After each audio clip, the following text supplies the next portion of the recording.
పగబడతాయంటే మీరు నమ్ముతారా? సాధారణంగా ఎవరూ నమ్మరు. కానీ ఇలాంటి విషయాలు చూసినప్పుడు నమ్మాలి అనిపిస్తుంది.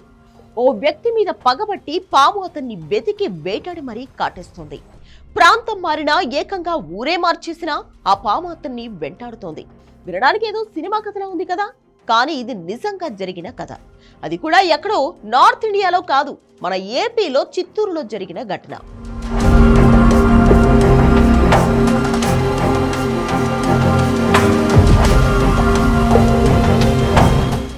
వీడియోలో కనిపిస్తున్న వ్యక్తి పేరు సుబ్రహ్మణ్యం. ఏపీలోని చిత్తూరు జిల్లా బైరెడ్డిపల్లికి చెందిన వ్యక్తి. సుబ్రహ్మణ్యం మీద ఓ పాము పగబట్టింది. ప్రతి అమావాస్యకు లేదంటే పౌర్ణమికి ఆ పాము సుబ్రహ్మణ్యంను మిస్ అవ్వకుండా కాటు వేస్తుంది.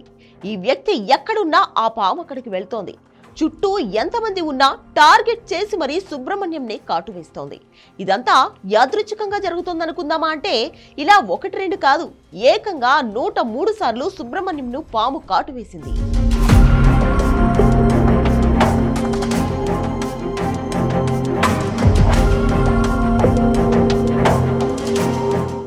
సుబ్రహ్మణ్యంకు 18 ఏళ్ల వయసు ఉన్నప్పుడు వాళ్ళ కుటుంబం కర్ణాటకలో ఉండేది.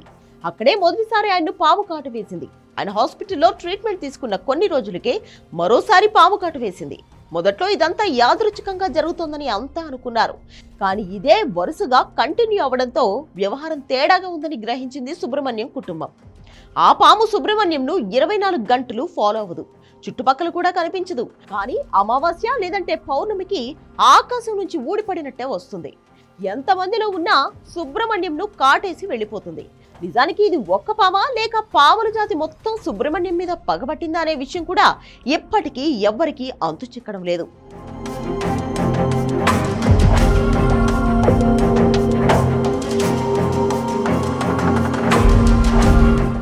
మొదట్లో 6 నెలలకు ఒకసారి మాత్రమే పాము తనను కాటేసేదని చెప్తున్నాడు సుబ్రహ్మణ్యం. కానీ రాను రాను 3 నెలలకు కాటేయడం, ఇప్పుడు ఇలా పౌర్ణమికి అమావాస్యకు కాటేయడం చేస్తుందని చెప్తున్నాడు. ఇలా వరుసగా పాము కాటు వేస్తుండటంతో తనకు నాగదోషం ఉందని దోష పరిహారం కూడా చేశామని చెప్తున్నాడు సుబ్రహ్మణ్యం. కానీ ఎన్నిసార్లు పూజలు చేసినా పాము మాత్రం వెంటాడి మరీ తనను కాటేస్తుందని చెప్తున్నాడు.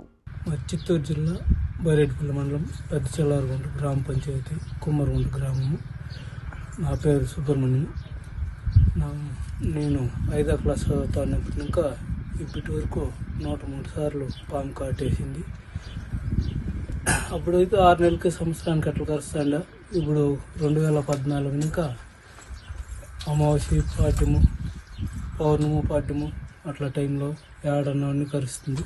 ఒకవేళ ఆ టైంలో తప్పించుకున్నా కూడా ఒక 8-10 రోజుల మధ్యలో అమావాస్య పాడ్యము, పౌర్ణము పాడ్యము మధ్యలో తప్పించుకున్నాను. మిగతా మామూలు టైంలో ఆ టైంలోనూ ఒక టైంలో ఏడన్నవన్నీ వచ్చి కాటేస్తాము. దాని గురించి మేము హాస్పిటల్కి, దేవస్థానాలకి ఎన్నో పూజలు చేస్తున్నాము. నాగదోషం పూజలు, కాలశ్రీ పూజలు చేసుకొచ్చినాము. మేము చేసిన ఎవరి దగ్గరికి పోయినా నాకు ఈ పాము కాటు ఎందుకు జరుగుతుంది అని చెప్పే మానవుడే లేకుండా అయిపోయింది. మేము చాలా ఇబ్బందుల్లో ఉన్నాము. నాకు 2 పిల్లలు, ఒక అబ్బాయి ఒక అమ్మాయి. మా అమ్మ వయసు అయిపోయింది, ఆ అమ్మ కష్టపడలేదు. ఇట్లా నాకు జరిగినప్పుడు 5,000 దాకా 10,000 దాకా ఖర్చు వస్తుంది. అట్లా నెల ఇట్లా జరుగుతూ ఉంది. కాబట్టి మాకు జీవనం జరిగేది కూడా చాలా కష్టంగా ఉంది. మమ్మల్ని గవర్నమెంట్ ఆదుకొని ఏమన్నా ఆర్థిక సాయం చేయాలని కోరుతా ఉన్నాం సార్. ఇలా జంతువులు, పాములు మనుషుల మీద పగబట్టి కాట్లు వేయడం సాధారణంగా సినిమాల్లో చూస్తూ ఉంటాం. ఇలాంటి సంఘటనలు నిజ జీవితంలో జరిగిన సంఘటనలు కూడా ఉన్నాయి. కానీ ఇలా ఒకే వ్యక్తిని 103 సార్లు పాములు కాటు వేయడం తెలుగు రాష్ట్రాల్లో ఇదే మొదటిసారి. పూజలు చేయించినా పాము వెంటాడుతుంది అంటే గత జన్మలో సుబ్రహ్మణ్యం ఏదో పాపం చేసి ఉంటాడని వాళ్ళ ఊర్లో అంతా అంటున్నారు. కానీ చదువుకున్న వాళ్ళ మాత్రం ఇది కోయిన్సిడెన్స్ మాత్రమే అని కొట్టిపారేస్తున్నారు. ఇందులో ఎవరి పాయింట్ ఆఫ్ వ్యూ ఎలా ఉన్నా ఒకే వ్యక్తిని ఇలా 103 సార్లు పాము కాటు వేయడం ఇప్పుడు సంచలనంగా మారింది. సుబ్రహ్మణ్యం మీద పాము పెంచుకున్న ఈ పగ ఎప్పుడు తీరుతుందో చూడాలి.